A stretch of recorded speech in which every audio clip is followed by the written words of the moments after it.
প্রিয় পটুয়াখালীবাসী, আপনারা কেমন আছেন সবাই? আমি তো দেখলাম যে গতকালই এসে আপনারা বসেছিলেন। কষ্ট হয় নাই? সারাদিন খাওয়া দাওয়া করতে পেরেছিলেন তো?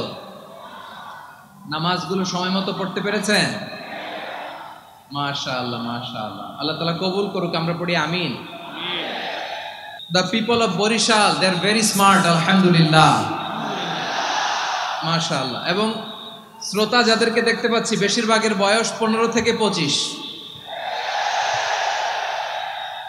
জেনজি, যেখানেই যাই জেনজি আমারে ছাড়ে না। মাশাআল্লাহ, এরাই আগামীর বাংলাদেশ, এরাই বাংলাদেশ। এদের হাতে নিরাপদ আমার লাল সবুজের পতাকা, এদের হাতে নিরাপদ আমার 56,000 বর্গ মাইলের প্রতিটি ইঞ্চি মাটি। এজন্য তোমাদেরকে সাবধান থাকতে হবে, সজাগ থাকতে হবে দেশের জন্য, এদেশের সার্বভৌমত্বের জন্য। ঠিক কিনা বলেন? আপনারা শুনেছেন যে প্রতিটি বিভাগে আমরা একটি করে প্রোগ্রাম দিচ্ছি, একবার করে সফর করছি।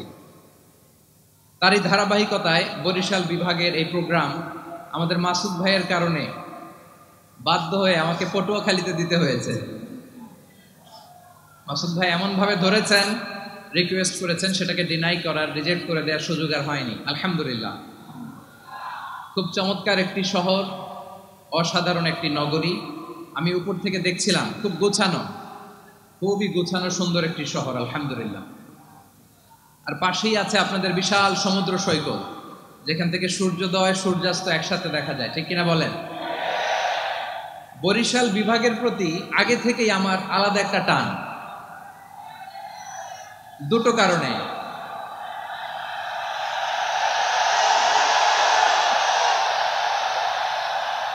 আলহামদুলিল্লাহ, আলহামদুলিল্লাহ, মাশাআল্লাহ। এই গণজোয়ারকে আল্লাহ তাআলা ইসলামের পক্ষে কবুল করে নিন।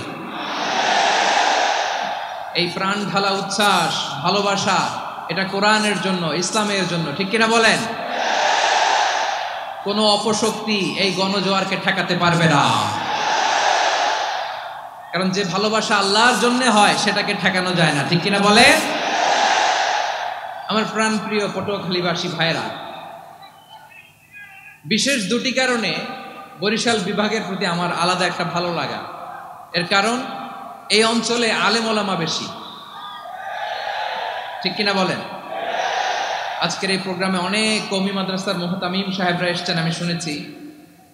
আলিয়া মাদ্রাসার প্রিন্সিপাল হুজুররা এসেছেন, খতিব সাহেবরা এসছেন, ইমাম সাহেবরা এসছেন, মুয়াজ্জিন সাহেবরা এসছেন।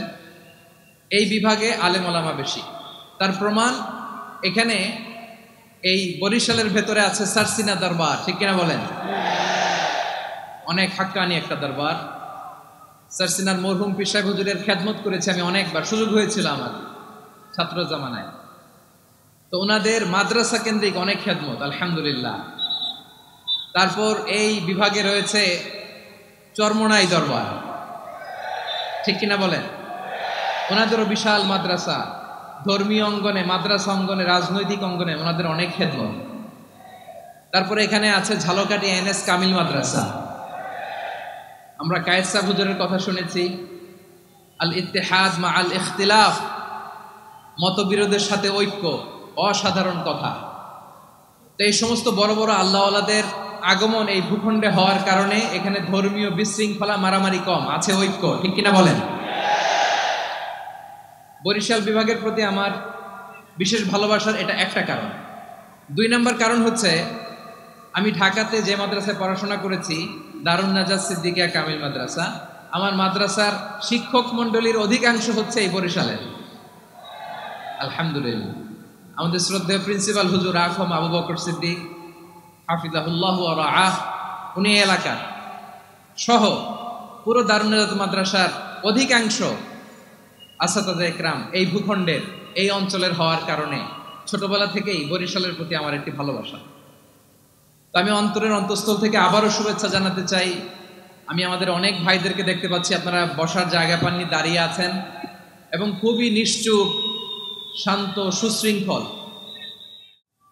وإن يمسسك الله بضر فلا كاشف له إلا هو وإن يردك بخير فلا راد لفضله يصيب به من يشاء من عباده وهو الغفور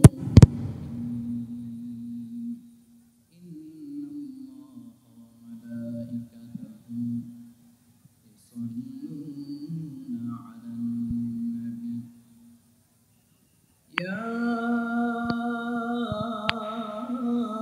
أيها الذين آمنوا صلوا عليه وسلموا تسليما اللهم صل على محمد وعلى آل محمد كما صليت على إبراهيم وعلى آل إبراهيم إنك حميد مجيد اللهم بارك على محمد وعلى آل محمد كما باركت على إبراهيم وعلى آل إبراهيم إنك حميد مجيد সকল প্রশংসার মালিককে সকল ক্ষমতার উৎসকে কেউ যেটা পারে না পারে কে কেউ যেটা দেখে না দেখে কে কেউ যেটা দেয় না দেয় কে সে আল্লাহ রাব্বুল ইজ্জা ওয়াল জালালের দরবারে আমরা শুকরগুজার হচ্ছি আমরা সবাই পড়ছি কালিমাতুশ শুকর আলহামদুলিল্লাহ গলা ছেড়ে দিয়ে প্রিয় পটুয়াখালীবাসী আওয়াজ করে সবাই পড়ুন রব্বানা লাকাল হামদ হামদান কাসীরান তাইয়িবান মুবারাকান ফি ইয়া রাব্বি লাকাল হামদু কামা ইয়ানবাগি লিজালালি ওয়াজহিকা ওয়া আযীমি সুলতানিকা লাকাল হামদু বিল ঈমান লাকাল হামদু বিল ইসলাম লাকাল হামদু বিল কুরআন আমরা আল্লাহ রাব্বুল ইজ্জা ওয়াল জালালের দরবারে শুকরিয়া আদায়ের পাশাপাশি আজকের এই প্রোগ্রামের অর্গানাইজিং কমিটি পটুয়াখালী ওয়েলফেয়ার ফাউন্ডেশনকে অন্তরের অন্তঃস্থল থেকে ধন্যবাদ জানাতে চাই অভিনন্দন জানাতে চাই এবং শুভেচ্ছা জানাতে চাই যে পটুয়াখালী জেলা শহরে আজকে প্রায় দীর্ঘ 1 মাস পরিশ্রম শেষে এরকম চমৎকার নান্দনিক দৃষ্টিনন্দন চমৎকার একটি পরিবেশ ওনারা তৈরি করেছেন কোরআনের একটি বাগান ওনারা সাজিয়েছেন আমরা সুরক্ষাপ্রাপ্ত আলহাজ আলতাফ হোসেন চৌধুরী সাবেক স্বরাষ্ট্র বাণিজ্য মন্ত্রী গণপ্রজাতন্ত্রী বাংলাদেশ সরকার বিশেষ অতিথি হিসেবে অত্র এলাকার অনেক গণ্যমান্য ব্যক্তিবর্গ আমাদের আজকের এই প্রোগ্রামে উপস্থিত হয়েছেন এই প্রোগ্রামে উপস্থিত আছেন পটুয়াখালী জেলার বিশিষ্ট ব্যবসায়ী বৃন্দ চাকরিজীবী বৃন্দ ছাত্র ভাইয়েরা পর্দার আড়ালে আমার মায়েরা বোনেরা প্রশাসনের দায়িত্বশীল ব্যক্তিবর্গ আইন শৃঙ্খলা বাহিনী ভলান্টিয়ার্স এবং যে যেভাবে আজকের প্রোগ্রামের সাথে জড়িত ছিলেন বিশেষ করে আমার সাংবাদিক বন্ধুরা মিডিয়া কর্মী ভাইয়েরা ইউটিউবার্স আমি সবাইকে অন্তরের অন্তঃস্থল থেকে অভিনন্দন শুভেচ্ছা এবং মুবারকবাদ জানিয়ে শুরু করছি প্রিয় পটুয়াখালীবাসী আপনারা কেমন আছেন সবাই আমি তো দেখলাম যে গতকালই এসে আপনারা বসেছিলেন কষ্ট হয় নাই সারাদিন খাওয়া দাওয়া করতে পেরেছিলেন তো নামাজগুলো সময় মতো পড়তে পেরেছেন মাশাআল্লাহ মাশাআল্লাহ আল্লাহ তাআলা কবুল করুক আমরা পড়ি আমিন আমার আপনারা শুনেছেন যে প্রতিটি বিভাগে আমরা একটি করে প্রোগ্রাম দিচ্ছি একবার করে সফর করছি তারই ধারাবাহিকতায় বরিশাল বিভাগের এই প্রোগ্রাম আমাদের মাসুদ ভাইয়ের কারণে বাধ্য হয়ে আমাকে পটুয়াখালীতে দিতে হয়েছে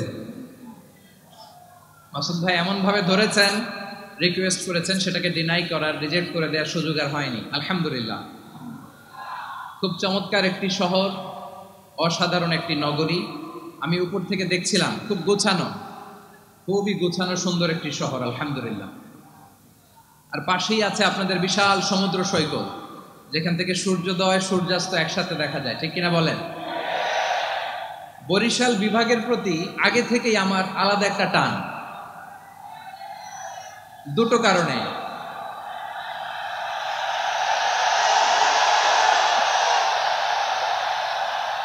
আলহামদুলিল্লাহ, আলহামদুলিল্লাহ, মাশা আল্লাহ। এই গণজোয়ারকে আল্লাহ তাআলা ইসলামের পক্ষে কবুল করে নিক। এই প্রাণ ঢালা উচ্ছ্বাস, ভালোবাসা, এটা কোরআনের জন্য, ইসলামের জন্য, ঠিক কিনা বলেন? কোনো অপশক্তি এই গণজোয়ারকে ঠেকাতে পারবে না, কারণ যে ভালোবাসা আল্লাহর জন্য হয় সেটাকে ঠেকানো যায় না, ঠিক কিনা বলে? আমার প্রাণ প্রিয় পটুয়াখালীবাসী ভাইরা, বিশেষ দুটি কারণে বরিশাল বিভাগের প্রতি আমার আলাদা একটা ভালো লাগা। এর কারণ, এই অঞ্চলে আলেম ওলামা বেশি, ঠিক কিনা বলেন? আজকের এই প্রোগ্রামে অনেক কওমি মাদ্রাসার মুহতামিম সাহেবরা এসেছেন, আমি শুনেছি। আলিয়া মাদ্রাসার প্রিন্সিপাল হুজুররা এসেছেন, খতিব সাহেবরা এসছেন, ইমাম সাহেবরা এসছেন, মুয়াজ্জিন সাহেবরা এসছেন। এই বিভাগে আলেম ওলামা বেশি। তার প্রমাণ, এখানে এই বরিশালের ভেতরে আছে সারসিনা দরবার, ঠিক কিনা বলেন? অনেক হাক্কানি একটা দরবার। সারসিনার মরহুম পীর সাহেব হুজুরের খেদমত করেছি আমি অনেকবার, সুযোগ হয়েছিল আমার ছাত্র জামানায়। তো ওনাদের মাদ্রাসা কেন্দ্রিক অনেক খেদমত, আলহামদুলিল্লাহ। তারপর এই বিভাগে রয়েছে চরমোনাই দরবার, ঠিক কিনা বলেন? ওনাদেরও বিশাল মাদ্রাসা, ধর্মীয় অঙ্গনে, মাদ্রাসা অঙ্গনে, রাজনৈতিক অঙ্গনে ওনাদের অনেক খেদমত। তারপরে এখানে আছে ঝালকাঠি এনএস কামিল মাদ্রাসা। আমরা কায়েদ সাহেব হুজুরের কথা শুনেছি, আল ইত্তেহাদ মা আল ইখতিলাফ, মতবিরোধের সাথে ঐক্য, অসাধারণ কথা। তো এই সমস্ত বড় বড় আল্লাহওয়ালাদের আগমন এই ভূখণ্ডে হওয়ার কারণে এখানে ধর্মীয় বিশৃঙ্খলা, মারামারি কম, আছে ঐক্য, ঠিক কিনা বলেন? বরিশাল বিভাগের প্রতি আমার বিশেষ ভালোবাসার এটা একটা কারণ। 2 নম্বর কারণ হচ্ছে, আমি ঢাকাতে যে মাদ্রাসায় পড়াশোনা করেছি, দারুন নাজাত সিদ্দিকিয়া কামিল মাদ্রাসা, আমার মাদ্রাসার শিক্ষক মন্ডলীর অধিকাংশ হচ্ছে এই বরিশালের, আলহামদুলিল্লাহ। আমাদের শ্রদ্ধেয় প্রিন্সিপাল হুজুর আখম আবু বকর সিদ্দিক হাফিজাহুল্লাহ ওয়া রাআহ, উনি এলাকার সহ পুরো দারুন নাজাত মাদ্রাসার অধিকাংশ আসাতাজে একরাম এই ভূখণ্ডের, এই অঞ্চলের হওয়ার কারণে ছোটবেলা থেকেই বরিশালের প্রতি আমার একটি ভালোবাসা। তো আমি অন্তরের অন্তঃস্থল থেকে আবারও শুভেচ্ছা জানাতে চাই। আমি আমাদের অনেক ভাইদেরকে দেখতে পাচ্ছি, আপনারা বসার জায়গা পাননি, দাঁড়িয়ে আছেন এবং খুবই নিশ্চুপ, শান্ত, সুশৃঙ্খল। The people of Barishal, they are very smart, আলহামদুলিল্লাহ, মাশাআল্লাহ। এবং শ্রোতা যাদেরকে দেখতে পাচ্ছি, বেশিরভাগের বয়স 15 থেকে 25। জেনজি, যেখানেই যাই জেনজি আমারে ছাড়ে না, মাশাআল্লাহ। এরাই আগামীর বাংলাদেশ, এরাই বাংলাদেশ। এদের হাতেই নিরাপদ আমার লাল সবুজের পতাকা, এদের হাতেই নিরাপদ আমার 56,000 বর্গ মাইলের প্রতিটি ইঞ্চি মাটি। এজন্য তোমাদেরকে সাবধান থাকতে হবে, সজাগ থাকতে হবে, দেশের জন্য, এদেশের সার্বভৌমত্বের জন্য, ঠিক কিনা বলেন? আমার প্রিয় ভাইরা, আপনারা এখন যেমনি নিশ্চুপ, নীরব, very quiet and calm, discipline, I like it, I love it. শেষ পর্যন্ত আপনারা এরকম নিশ্চুপ, নীরব, নিস্তব্ধ, নিঝুম থাকবেন তো আপনারা? মাশাআল্লাহ। আমি খুব লম্বা চূড়া সময় নেব না, অনেক আলোচনা হয়েছে, আমি পাশেই ছিলাম, আমি দুপুরেই চলে এসেছি, আমি শুনছিলাম আলোচনাগুলো, অসাধারণ আলোচনা হয়েছে। আসলে আলোচনা হওয়া দরকার অল্প, ইবাদত আর আমল হওয়া দরকার বেশি, ঠিক কিনা? কিয়ামতের একটা আলামত হচ্ছে খুতাবুকুম তাবিলা ওয়া সালাওয়াতুকুম কাসীরা। কিয়ামতের আগে আমাদের বক্তব্য হয়ে যাবে লম্বা, your speech will be longer and your salah will be very shorter. বক্তব্য হবে লম্বা, সালাত হবে খাটো। এই নমুনা বর্তমানে আছে না নাই? ঘন্টার পর ঘন্টা, তাও তৃপ্তি মিটে না। অনেক জায়গায় রাত পর্যন্ত, মিডনাইট পর্যন্ত, মধ্যরাত পর্যন্ত আলোচনা হয়। এটা ঠিক নয়। বক্তব্য হবে একেবারে gist, cream of the creams, একেবারে ক্রিম কথাটা আলোচক উপস্থাপন করবেন। হেদায়েত দেওয়ার মালিক কে? ইন্নাকা লা তাহদি মান আহবাবতা ওয়ালাকিন্নাল্লাহা ইয়াহদি মান ইয়াশা। নবী হে, আপনি চাইলেই কাউকে হেদায়েত দিতে পারবেন না। হেদায়েত দেওয়ার মালিক কে? প্রিয় ভাইরা, আমি শুরুতেই দেখতে চাই যে আপনারা বরিশাল বিভাগের কে কোন জেলা থেকে আসলেন, এটা একটু জেনে খোঁজখবর নিয়ে আমি আলোচনা শুরু করবো ইনশাআল্লাহ বিইذنিল্লাহ।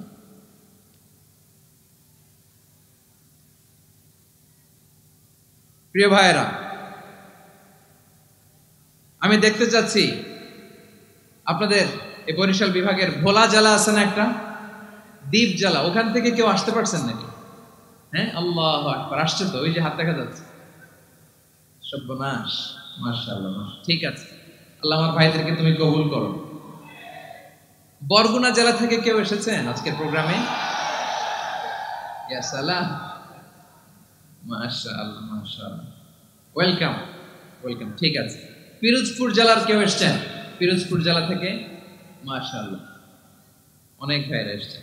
ঝালকাঠি, মাশাআল্লাহ, ঝালকাঠিতে অনেক আসছে।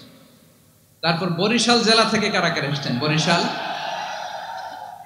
মাশাআল্লাহ তাবারাকাল্লাহ।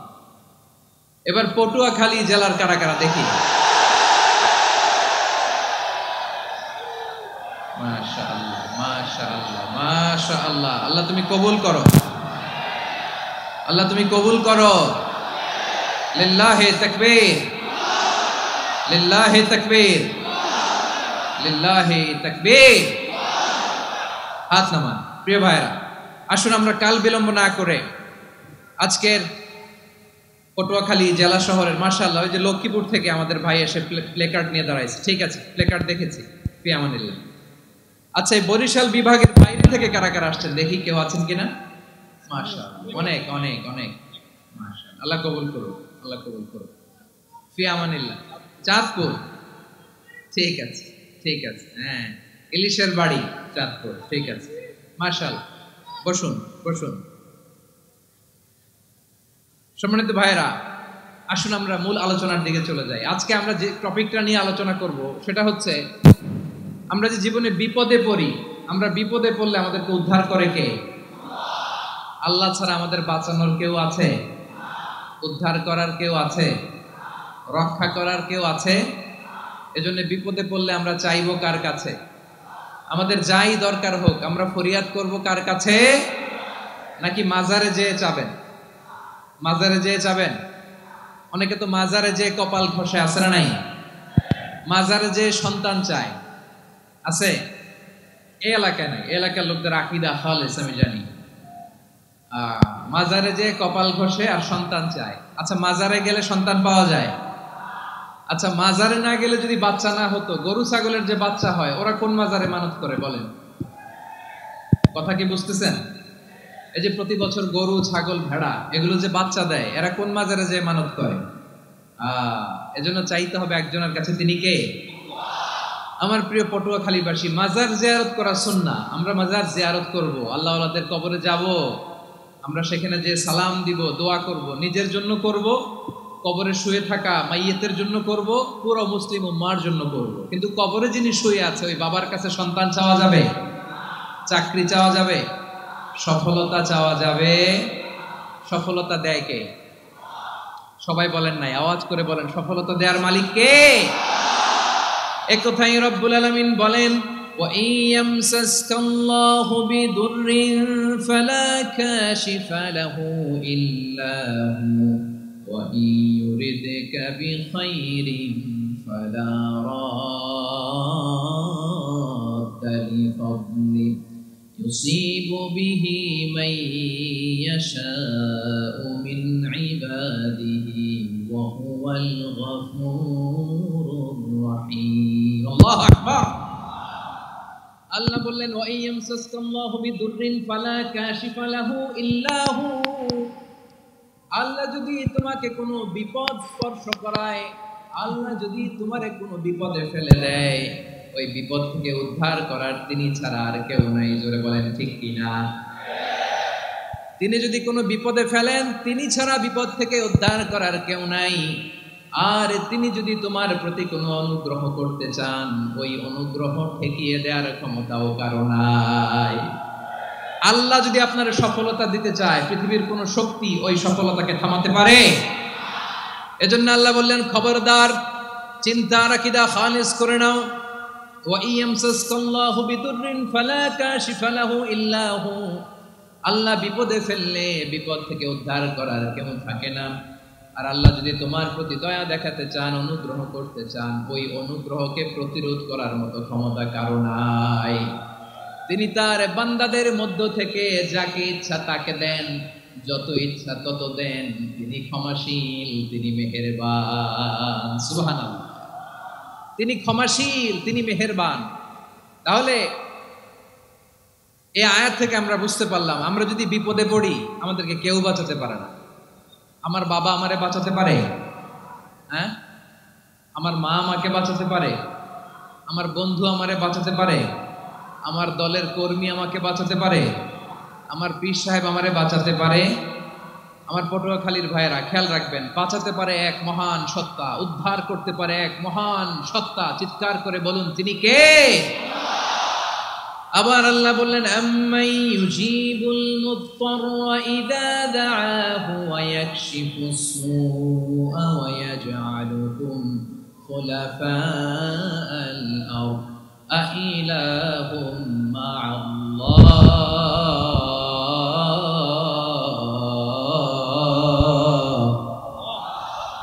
ক্বালিলাম মা তাযাক্কারুন। রব্বুল আলামিন বলেন, বিপদে পড়ে কাতর কণ্ঠে চিন্তাগ্রস্ত হয়ে যখন কেউ ফরিয়াদি হয়ে আল্লাহর ডাকে হাত তোলে, তখন এই ব্যক্তির ডাকে সাড়া দেয় কে? সবাই বলুন। কাতর কণ্ঠে বিপন্ন অবস্থায় আপনি যখন কেঁদে কেঁদে হাত তুলে আপনার দুঃখের কথা জানান, আপনি যখন ডাকেন তারে, তখন আপনার ডাকে সাড়া দেয় কে? আল্লাহ বলে, আমি সাড়া দেই। তোমাদের বিপদকে মুক্ত করে দেয় কে? ওই আল্লাহর সাথে কোন উপাস্য আছে নাকি? কিন্তু খুব অল্প সংখ্যক লোকই তোমরা উপদেশ গ্রহণ করো। কথাটা কার? তাহলে বিপন্ন মানবতা যখন কাঁদে, মানুষ যখন বিপদে পড়ে নিরুপায় হয়ে ফরিয়াদ করে, তার ডাক শোনার কেউ নাই একজন ছাড়া। চিল্লায় বলেন তো, তিনি কে? এজন্য আমরা ফরিয়াদের হাত কার দিকে তুলব? প্রিয় পটুয়াখালী বলেন, ফরিয়াদের দুটো হাত আমরা কার দিকে তুলবো? এবং খেয়াল রাখতে হবে, মাথার সাথে সেট করে নিতে হবে, আল্লাহ ছাড়া আমাকে উদ্ধার করার কেউ নাই। এই পৃথিবীতে কেউ আপন না। প্রিয় ভাই, বিপদে বললে বোঝা যায় কেউ আপন না। আপন শুধু একজন মহান সত্তা। তিনি কে? এটা কি আপনারা খেয়াল রাখতে পারবেন? হ্যাঁ, বিপদে আপদে কেউ আমাদের বাঁচাতে পারে না, তরাতে পারে না, মুক্তি দিতে পারে না, উদ্ধার করতে পারে না, একমাত্র আমার প্রভু ছাড়া, আল্লাহ ছাড়া। চিল্লায় বলেন ঠিক কিনা? এবং প্রিয় পটুয়াখালীর ভাইয়েরা, মাথার সাথে এটা সেট করে নিতে হবে যে আমাদের পুরো জীবনটাই পরীক্ষা। পুরো জীবনটাই কি? The life is a test. পুরো জীবনটাই পরীক্ষা। এই জীবনে বিপদ আসবে, আপদ আসবে, পরীক্ষা আসবে, সবার জীবনে এটা থাকে। এক একজনের পরীক্ষা এক এক রকম। আমার পরীক্ষা একরকম, মাসুদ ভাইয়ের পরীক্ষা একরকম, চৌধুরী সাহেবের পরীক্ষা একরকম, আপনার পরীক্ষা একরকম, ওনার পরীক্ষা আবার আরেক রকম। পুরো পৃথিবীটাই পরীক্ষা ক্ষেত্র। সবাই পরীক্ষা দিচ্ছি, কিন্তু কারো পরীক্ষা প্রশ্নের সাথে কারোটার মিল নেই। সুবহানাল্লাহ পড়বেন না? পুরোটাই পরীক্ষা ক্ষেত্র, সবাই পরীক্ষার্থী, কিন্তু প্রশ্নপত্র একটার সাথে আরেকটা মিলে না। One doesn't match the other. একজনেরটার সাথে আরেকজনেরটা মিলে না। কাউকে আল্লাহ তাআলা ধনী বানিয়ে পরীক্ষা করেন। কি বানিয়ে? কথা কি বুঝতেছেন নাকি কষ্ট হচ্ছে? কষ্ট হচ্ছে আপনাদের? কাউকে আল্লাহ ধনী বানিয়ে পরীক্ষা করেন, আবার কাউকে আল্লাহ তাআলা গরিব বানিয়ে পরীক্ষা করেন, কাউকে আল্লাহ অসুস্থ বানিয়ে পরীক্ষা করেন। কেউ দেখবেন যে দুরারোগ্য ব্যাধিতে আক্রান্ত, ডাক্তার বলেছে আর সময় নাই, দুরারোগ্য ব্যাধি, ক্যান্সার, যার নেই কোনো অ্যান্সার, তার জন্য পরীক্ষা হচ্ছে এই রোগ। আরেক লোক দেখবেন তার আবার রোগ বালাই নাই, মাশাআল্লাহ, তাকে আল্লাহ তাআলা আর্থিক দৈন্যতা, দারিদ্রতা দিয়ে পরীক্ষা করছেন। এরকম আছে না নাই? টাকা পয়সা নাই, দিন আনে দিন খায়, যা আছে তাতে চলে না, এটা তার জন্য পরীক্ষা। আবার আরেক শ্রেণীর লোক দেখবেন তাকে আল্লাহ অসুস্থতাও দেয় নাই, দারিদ্রতাও দেয় নাই, তার দাম্পত্য জীবনের সমস্যা আছে না নাই? স্ত্রী কথা শোনে না, অথবা ছেলে মেয়ে কথা শোনে না। তাহলে পরীক্ষা সবার জীবনে আছে, এক একজনের পরীক্ষাটা এক এক রকম। আল্লাহ তাআলা দেখতে চায় যে এই পরীক্ষার সময় আমরা কিরকম রেসপন্স করব, how to deal with the test, কিভাবে এই বিপদ আপদ পরীক্ষাগুলোকে আমরা হ্যান্ডেল করব, ডিল করব। এটা হচ্ছে আজকের আলোচনার বিষয়। বুঝতে পেরেছেন সবাই আমার প্রিয় ভাইয়েরা? তাহলে পরীক্ষাময় আমাদের জীবন, বিপদ আপদ পরীক্ষা, এটা মানুষের পিছু ছাড়ে না। সবার জীবনে পরীক্ষা আছে, নবীদের জীবনেও পরীক্ষা ছিল। সাহাবারা জিজ্ঞেস করেছেন, ইয়া রাসূলুল্লাহ, আইয়ুন নাসি আশাদ্দু বালাআন ফিদ দুনিয়া, এই দুনিয়ার বুকে কাদের পরীক্ষা সবচেয়ে বেশি? বিশ্বনবী বলেছেন, আল আম্বিয়া, এই পৃথিবীতে সবচেয়ে বেশি পরীক্ষা আল্লাহ তাআলা নিয়ে থাকেন নবীদের। কাদের? নবীদের। সুম্মাল আমসাল ফাল আমসাল, এরপরে নবীদের পরের স্তরে যারা, তাদের পরীক্ষা। এরপরে তাদের পরের স্তরে যারা, তাদের পরীক্ষা। সিদ্দিকিনদের, শুহাদাদের, সলিহিনদের, আল্লাহওয়ালাদের। যার ঈমান যত মজবুত তার জীবনে পরীক্ষাও তত বেশি। চিল্লায় বলেন ঠিক কিনা? তাহলে মুমিনরা, বিশ্বাসীরা, আমরা কি পরীক্ষা বিপদ আপদে ভয় পাই? হ্যাঁ, বিপদ দেখলে ভয় লাগে আপনাদের? ভয় লাগে? হ্যাঁ না, মুমিনরা বিপদে ভয় পায় না, তারা হতাশ হয় না, সুবহানাল্লাহ, তারা নিরাশ হয় না।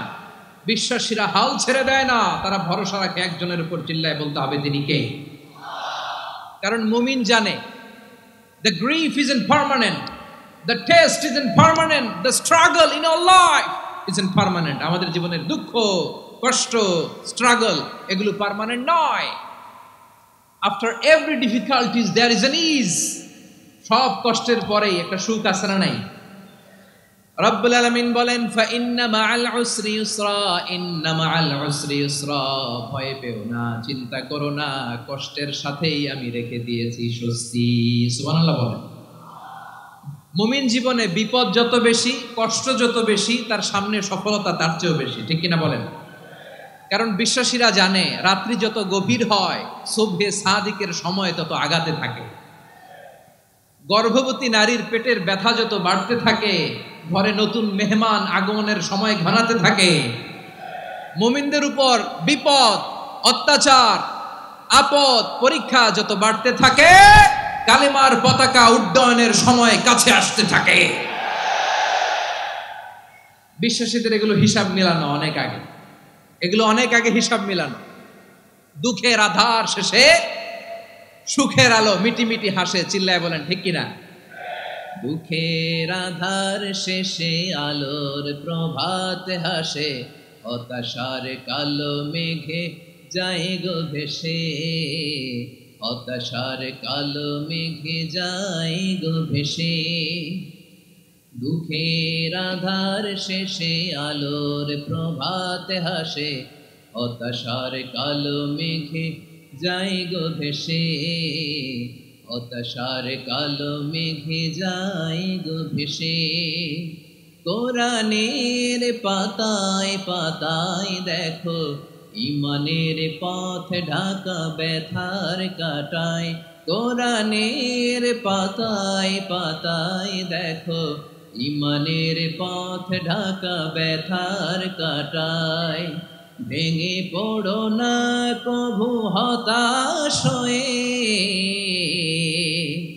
ভেঙে পড়ো না কভু হতাশ হয়ে, জ্বলে পড়ে খাঁটি সোনা হও গো শেষে, জ্বলে পড়ে খাঁটি সোনা হও গো শেষে। দুঃখের আধার শেষে আলোর প্রভাত হাসে, হতাশার কালো মেঘে যায় গো ভেসে, হতাশার কালো মেঘে যায় গো ভেসে। ঠিক কিনা বলেন? দুঃখ যত বেশি, পরীক্ষা যত বেশি, কষ্ট যত বেশি, সুখের সময় তত কাছাকাছি চিল্লায় বলতে হবে, ঠিক কিনা? এজন্য মুমিন জীবনে পরীক্ষা বেশি, মুমিনদের হতাশা নাই, মুমিনরা নিরাশ হয় না, হতাশ হয় কাফিররা। মুমিনরা কখনো হাল ছেড়ে দেয় না, মুমিনরা ভরসা রাখে একজনের উপর, তিনি কে? তাহলে আমার প্রিয় পটুয়াখালীবাসী, বিপদ থাকবে, পরীক্ষা থাকবে, এই বিপদ থেকে আমাদেরকে উদ্ধার করবেন একজন, তিনি কে? আমরা শুধু আল্লাহর উপরই ভরসা রাখবো। রাজি আছেন তো? চাইবো একজন সত্তার কাছে, আওয়াজ করে বলুন, তিনি কে? একজন সত্তার কাছে চাইবে। বিশ্বনবী ওনার চাচাতো ভাই আব্দুল্লাহ ইবনে আব্বাস রাদিয়াল্লাহু তাআলা আনহুকে বললেন, ইয়া আব্দুল্লাহ ইবনে আব্বাস, হে আব্দুল্লাহ ইবনে আব্বাস, ইদা সাআলতা ফাসআলিল্লাহ, যখন চাইবে আল্লাহর কাছে যাও। ও আব্দুল্লাহ, যখন চাইবা আল্লাহর কাছে চাও। ওয়া ইদা ইসতাআনতা ফাসতাইন বিল্লাহ, যখন সাহায্য চাইবা রিয়াদ করো। জেনে রেখো ও আব্দুল্লাহ, ওয়া'লাম আন্নাল উম্মাতা লাউ ইজতামাআত আলা আন ইয়ানফাউকা বিশাইইন লাম ইয়ানফাউকা ইল্লা বিশাইইন ক্বাদ কাতাবাহু আল্লাহু লাক। ও আব্দুল্লাহ, জেনে রেখো, মনে রেখো, গোটা বিশ্বের সবাই মিলে যদি তোমার উপকার করতে চায়, ততটুকুই তারা করতে পারবে যতটুকু আল্লাহ তোমার নসিবে সেটা লিখে রেখেছে, ঠিক কিনা বলেন? আর যদি গোটা বিশ্বের সবাই মিলে তোমার বিরুদ্ধে কনস্পাইরেসি করে, ষড়যন্ত্র করে, গোটা বিশ্বের সবাই মিলেও যদি তোমার ক্ষতি করতে চায়, ততটুকুই শুধু পারবে যেটা আল্লাহ তোমার জন্য বরাদ্দ রেখেছে। যতটুকু আল্লাহ তাআলা তোমার জন্য বরাদ্দ রেখেছে অতটুকুই ক্ষতি করতে পারবে, আর এক চুল বেশিও করতে পারবে না, কমও করতে পারবে না। চিল্লায় বলেন, ঠিক কিনা? এজন্য আমরা চাইবো কার কাছে? সবাই বলেন নাই, আওয়াজ করে বলেন, কার কাছে? সব সময় আমরা আল্লাহর কাছে চাইবো, বিপদে আপদে, সুখে দুঃখে, সচ্ছল অবস্থায় অসচ্ছল অবস্থায়, পরাজয়ের সময় বিজয়ের সময়, সব সময় আমরা ভরসা রাখবো কার উপর? সবাই বলুন। একদল লোক আছে যারা বিপদে পড়লে আল্লাহরে ডাকে, আছে না নাই? পটুয়াখালীতে মাশাআল্লাহ নাই। বিপদ আসলে আল্লাহরে ডাকে, বিপদ নাই আল্লাহও নাই। বিপদে পড়লে নামাজ পড়ে, বিপদও নাই নামাজও নাই। বিপদে পড়লে জিকির করে, বিপদ যখন চলে যায় ওদের জিকিরও বন্ধ হয়ে যায়। এরকম আছে না নাই? কিছু লোক দেখবেন পরীক্ষা আসলে নামাজ পড়ে, আছে আছে?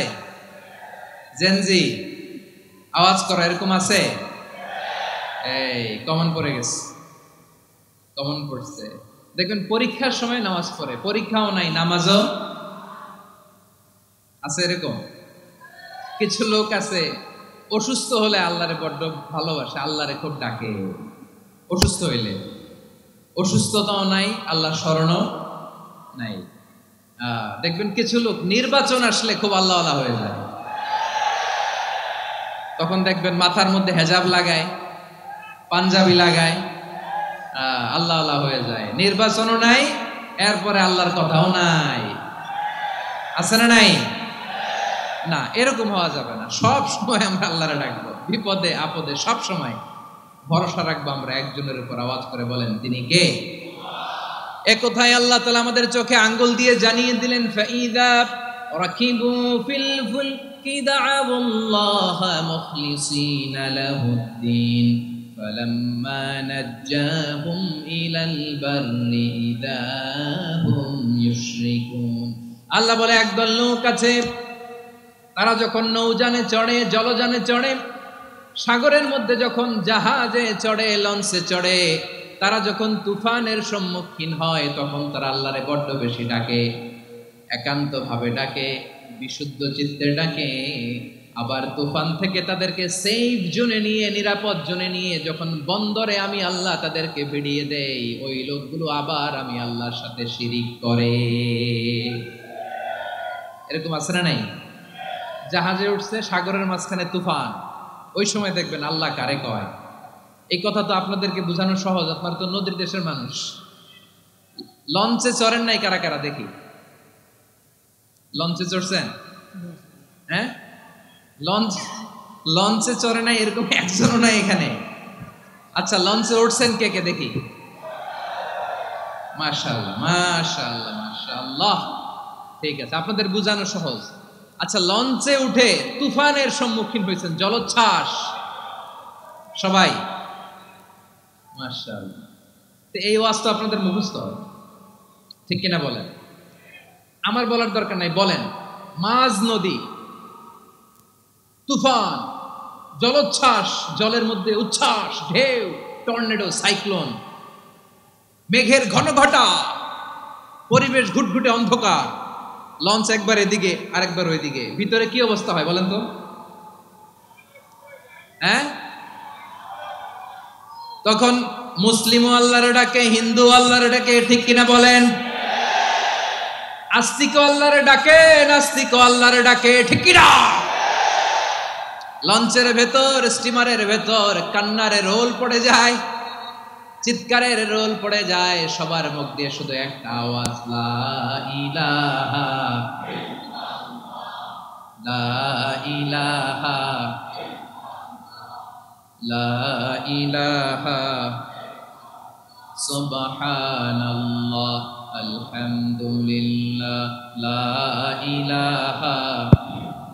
আল্লাহ নামের জিকির করবে যারা, আল্লাহর কাছে প্রিয় তারা, আল্লাহর কাছে প্রিয় যারা, জান্নাতে প্রবেশ করবে তারা, জোরে লা ইলাহা লা ইলাহা ইল্লাল্লাহ লা ইলাহা ইল্লাল্লাহ মুহাম্মাদুর রাসূলুল্লাহ সাল্লাল্লাহু আলাইহি ওয়াসাল্লাম। আমার প্রিয় পটুয়াখালীবাসী, তাহলে লঞ্চের ভেতরে যখন আমরা তুফানের মধ্যে পড়ি, তখন সবাই মিলে আমরা একটা নামের জিকির করি। নামটা কার? মুসলমানেরাও ডাকে, হিন্দুরাও ডাকে, আস্তিকও ডাকে, নাস্তিকও ডাকে, সবাই ডাকে একজনকে, তিনি কে? আবার দেখবেন ওই আল্লাহ তুফানের পরে, ঝড়ের পরে ওই লঞ্চটাকে যখন সদর ঘাটে ফিরিয়ে দেয়, আবার আমরা নাফরমানি শুরু করে দেই। সে কোথায় আল্লাহ বললেন, ফাইদা রাকিবু ফিল ফুলকি দা'উল্লাহ মুখলিসিনা লাহুদ্দিন ফালাম্মা নাজ্জাহুম ইলাল বাররি ইযা হুম ইউশরিকুন। সাগরে যখন তুফানে পড়ে আমি আল্লাহর ডাকে, আবার আমি আল্লাহ যখন বাঁচিয়ে দেই, আবার আমি আল্লাহর সাথে শিরিক শুরু করে। আমরা কি এরকম হতে চাই নাকি? এরকম করবেন? হ্যাঁ না, আমরা তুফানে পড়লেও আল্লাহরে ডাকি, আবার বাঁচায় দেওয়ার পরেও ডাকি কারে? আল্লাহকেই ডাকি। বিমানের মধ্যে মাঝে মাঝে দেখবেন যে এয়ার টার্বুলেন্স হয়, জানেন? এয়ার টার্বুলেন্স জানেন তো? মাঝে মাঝে বিমানটা বাউন্সিং করে, বাম্পি, ভেরি বাম্পি ওয়েদার। শোনেন নাই? 40,000 ফিট উপরে যখন থাকে, তখন পাইলট মাঝে মাঝে বলে, dear passengers, ladies and gentleman, right now we are flying 40,000 feet above the ground and we are passing very air turbulence, very heavy air turbulence right now. Please fasten your seat belt. দেখবেন মাঝে মাঝে বলে যে, ভদ্র মহিলা, ভদ্র মহোদয়গণ, আমরা 40,000 ফিট উপর দিয়ে যাচ্ছি আর এয়ার টার্বুলেন্স ফেস করছি, মেহেরবানি করে আল্লাহর হস্তে সিট বেল্ট বাঁধুন। তখন বিমানটা এরকম বাউন্সিং করে, শেকিং করে। আপনারা মুখোমুখি হয়েছেন? ইদানিং এই এয়ার টার্বুলেন্স বেড়ে গিয়েছে। গত বছর আমার ইন্টারন্যাশনাল অনেকগুলো ফ্লাইট ছিল, তো আমি দেখলাম যে আগের ফ্লাইটগুলোর তুলনায় এখন এয়ার টার্বুলেন্স খুব বেশি।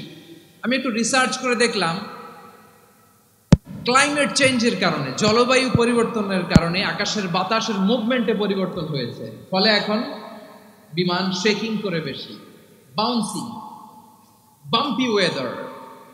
তো বলেন তো, 40,000 ফিট উপরে যখন আপনি, কয় হাজার ফিট? সবাই বলুন, কয় হাজার ফিট? 40,000 ফিট উপরে যখন আপনি, তখন যখন বিমানটা এরকম বাউন্সিং করে, সবাই যখন ভমিটিং করে বিমান নষ্ট করে দেয়, বমি করে, তখন বাঁচানোর কে আছে আল্লাহ ছাড়া? কেউ আছে? ওই মুহূর্তেও সবাই মিলে একজনের ডাকে আওয়াজ করে বলেন, তিনি কে? মাঝে মাঝে কিছু সোশ্যাল মিডিয়ায় কিছু ভিডিও পাওয়া যায় যে হেভি যখন এয়ার টার্বুলেন্স হয়, 10 সেকেন্ড 15 সেকেন্ডের কিছু ভিডিও পাওয়া যায়, বিমানটা এরকম বাউন্সিং করছে, বাম্পি ওয়েদার, কাঁপছে, মানুষগুলো বমি করছে, অক্সিজেন মাস্কগুলো সব ঝুলে পড়েছে, বিমানটা শুধু কাঁপছে। তখন দেখবেন বিমানের ভেতরেও এরকম লঞ্চের মতো চিৎকার আছে না নাই? বিমানের ভেতরেও তখন চিৎকার। গত বছর হিথ্রো এয়ারপোর্ট থেকে সিঙ্গাপুর এয়ারলাইন্সের একটা ফ্লাইট হিথ্রো টু চাঙ্গি একটা ফ্লাইটে এমন বেশি এয়ার টার্বুলেন্সের শিকার হয়েছিল ওই এয়ারক্রাফটটা, 33 জন যাত্রী সেখানে আহত হয়েছে, একজন যাত্রী নিহত হয়েছে। কেবিন ক্রুজ, এয়ার হোস্টেস যারা আছে, একজনের নাক ফেটে, চোখ ফেটে, কপাল ফেটে, ব্লিডিং হয়ে শয়লা। প্রিয় ভাইয়েরা, ওই 40,000 ফিট উপরে বিমানটা যখন কাঁপবে, তখন আমাদেরকে আল্লাহ ছাড়া আর কেউ বাঁচানোর আছে? এত আসতে বললে হবে? ওই কঠিন মুহূর্তে আমার বাবা আমারে বাঁচাতে পারে, আমার বন্ধু আমারে বাঁচাতে পারে। এই গ্রাউন্ডে, জমিনের বুকে আমার প্রোটোকল, আমার ক্ষমতা, আমার দাম্ভিকতা কোনো কিছু আমারে বাঁচাতে পারে? একজন ছাড়া, চিল্লায় বলতে হবে, তিনি কে? সে আল্লাহ। বললেন, গোলাম, আমি বিপদের সময় ঠিকই তোমাদের বাঁচিয়ে দেই। ওই বিমানের ভেতরে 40,000 ফিট উপরে যখন তোমরা এয়ার টার্বুলেন্সের শিকার হও, তখন নাস্তিকও আল্লাহরে ডাকে, হিন্দু আল্লাহরে ডাকে। জোরে বলেন ঠিক কিনা? আবার বিমানটা যখন শান্ত হয়ে যায়, একটু পরেই বিমানের স্ক্রিনের মধ্যে হিন্দি সিনেমা খোঁজে। বিমানের স্ক্রিনে কিন্তু বিশাল ওখানে আফলাম ফিল্মের একেবারে বোঝাই করা। বিমানটা শান্ত হলে আবার হিন্দি সিনেমা দেখা শুরু করে। একটু আগে ডাকছিল কারে? দেখবেন বাংলাদেশে আমাদের ক্রিকেটাররা যখন অন্য কোনো দেশের সাথে খেলে, অনেক সময় এমন হয়, বল বাকি একটা, রান দরকার 6টা। বল বাকি কয়টা? পটুয়াখালী বোঝে নাই বোধহয়। বল বাকি কয়টা? রান দরকার। আপনি দেখবেন ক্যামেরাম্যান তখন গ্যালারিতে খালি দেখায় দর্শকদের যে কি অস্থিরতা। হিপ হপ স্টাইলের মেয়েটা, যে মেয়েটার ওড়না এতক্ষণ ছিল গলায়, এতক্ষণ কই ছিল, ওই মেয়েটা দেখবেন ওড়নাটা টেনে মাথায় দিয়ে এরকম মুনাজাত ধরতেছে, আল্লাহ আল্লাহ, একটা সক্কা, আল্লাহ আল্লাহ, আমার লাল সবুজের পতাকারে তুমি অপমানিত কইরো না আল্লাহ, ইন্ডিয়ার সাথে আমাদের খেলা, আল্লাহ আল্লাহ, একটা সক্কা, একটা। পুরো খেলা জুড়ে এই মেয়ের ওড়না ছিল গলায়, কিন্তু যখন 1 বলে 6 রান দরকার, ওড়না চলে আসছে কোথায়? মাথায়। আবার মুনাজাত আছে না নাই? ঠিকই বাংলাদেশের দামাল ছেলে এমন এক শট মারলো, বল চলে গেল স্টেডিয়ামের বাইরে, ছক্কা, জিতে গেলাম আমরা। পুরো স্টেডিয়াম জুড়ে চিৎকার, হই হুল্লোড়, মৌজ মাস্তি। যেই মেয়েটা মাথার মধ্যে ওড়না দিয়ে এতক্ষণ সুবহানাল্লাহ সুবহানাল্লাহ বলে আল্লাহর কাছে দোয়া করেছে, ওই মেয়ে এখন আবার ওড়না ফেলে দিয়ে নাচা শুরু করে দিয়েছে। তাহলে আল্লাহর ভয়, আল্লাহর প্রতি আস্থা, বিশ্বাস, ভালোবাসা, এটা কি ক্ষণিকের জন্য? মানে আমার যখন লাগবে তখন আল্লাহর ইউজ করবো নাকি? হ্যাঁ, বিপদে আপদে, সুখের সময় দুঃখের সময়, সচ্ছল অসচ্ছল অবস্থায় বিশ্বাসীরা ভরসা রাখে একজনের উপর। চিৎকার করে বলো, পটুয়াখালী তিনি কে? সে আল্লাহ বললেন, গোলাম, মনে করো না জাহাজ থেকে সদরঘাটে ভিড়িয়ে দিলাম, তুমি নিরাপদ হয়ে গেছো। মনে করো না 40,000 ফিট থেকে সেফ ল্যান্ডিং এর পরে এয়ারপোর্টে নেমে গেলেই তুমি নিরাপদ হয়ে গেছো। ও মিয়া, বিপদ কি শুধু সাগরে আর আকাশে? ঘরের বিপদও, ঘরের ভেতরও বিপদ আসতে পারে কি পারে না? এজন্য সূরা মুলকে আল্লাহ বললেন, আমিনতুম মান ফিস সামাই আন ইয়াখসিফা বিকুমুল আরদা ফাইযা হিয়া তামুর। তোমরা কি ভাবছো তোমরা নিরাপদ? সাগরের মধ্যে তুফান, আল্লাহ আল্লাহ ডাকলাম, সদরঘাটে যেয়ে পড়ছে, পয়সা গেছেন তো আপনি। আর পাবে আপনারে আল্লাহ? আল্লাহরা তো সাগরের মাঝখানে তো আল্লাহ আপনারা পাইছিল, আর তো পাবে না। আর পাবে আপনারে? আর আল্লাহ ধরতে পারবে আপনারে? ঘরের ভেতরও বিপদ দিয়ে আটকাতে পারে কে? 5 স্টার 7 স্টার হোটেলের ভেতরও আমাকে বিপদের মধ্যে ফেলে দিতে পারেন কে? আল্লাহ বললেন, তোমরা কি ভেবেছো তোমরা নিরাপদ? আমি চাইলে ল্যান্ডস্লাইডস, ভূমি ধস দিয়ে 1 লক্ষ 1 মুহূর্তে নিয়ে যেতে পারি। এক সুনামি দিয়ে থাপ্পড় মেরে 3 লক্ষ সাগরের ভেতরে ঢুকায় দিতে পারি। 1 সেকেন্ডও লাগে না আমার। আম আমিনতুম মান ফিস সামাই আন ইউরসিলা আলাইকুম হাসিবা ফাসাতা'লামুনা কাইফা নাযীর। আল্লাহ চাইলে আকাশ থেকে পাথর বৃষ্টি নাজিল করতে পারেন কি পারেন না? এই মুহূর্তে এখানে ভূমিকম্প দিতে পারেন কি পারেন না? আচ্ছা, ভূমিকম্প যখন হয় আমাদের কারো হুঁশ থাকে? আপনি মনে করছেন আমরা সাধারণ মানুষ, আমরা দৌড় দেই, আর প্রেসিডেন্ট প্রধানমন্ত্রী ওনারা বুঝি খাটে শুয়ে থাকে? কথা বুঝে নাই বোধহয়। ভূমিকম্প, আর্থকোয়েক যদি হয়, বাঁচার জন্য আমরা কি করি? হয় খাটের তলায়, ডাইনিং টেবিলের নিচে, উপরে শক্ত কিছু আছে এটার নিচে, অথবা ঘর থুইয়া দেও দৌড়। তো প্রধানমন্ত্রী উনি কি করে? প্রেসিডেন্ট উনি কি করে? হ্যাঁ, উনি খাটের মধ্যে যে শুয়ে থাকে নাকি? উনিও দৌড়, সাধারণ মানুষও দৌড়, প্রধানমন্ত্রীও দৌড়, বাড়িওয়ালাও দৌড়, ভাড়াটিয়াও দৌড়, সবাই দৌড়। নাকি ভাড়াটিয়ারা বাড়ি থুইয়া দৌড়, বাড়িওয়ালারা আর বেরোয় না? এরকম না। তাহলে যে কোনো মুহূর্তে ভূমিকম্প দিয়ে নাস্তানাবুদ করতে পারে কে? আমার প্রিয় ভাইয়েরা, আমরা নিরাপদ নই, আমরা তার দয়ায় বেঁচে আছি। কার দয়ায়? এজন্য আল্লাহ বললেন, গোলাম যে কোনো মুহূর্তে বিপদ দিয়ে তোমাদেরকে নাস্তানাবুদ করতে পারি। বিশ্বাসী বলে যদি নিজেকে দাবি করো, সব সময় ডাকতে হবে একজন সত্তাকে। বলেন তিনি কে? এই কথা ক্লিয়ার? এই সবগুলো উদাহরণ শেষে সবার কাছে ক্লিয়ার হয়েছে না যে বিপদ থেকে, আপদ থেকে, পরীক্ষা থেকে, ক্যালামিটি থেকে আমাদেরকে কেউ বাঁচাতে পারে না একজন সত্তা ছাড়া। আবারও বলেন তো তিনি কে? ক্লিয়ার? হ্যাঁ, সবাই বুঝতে পারছেন? আচ্ছা,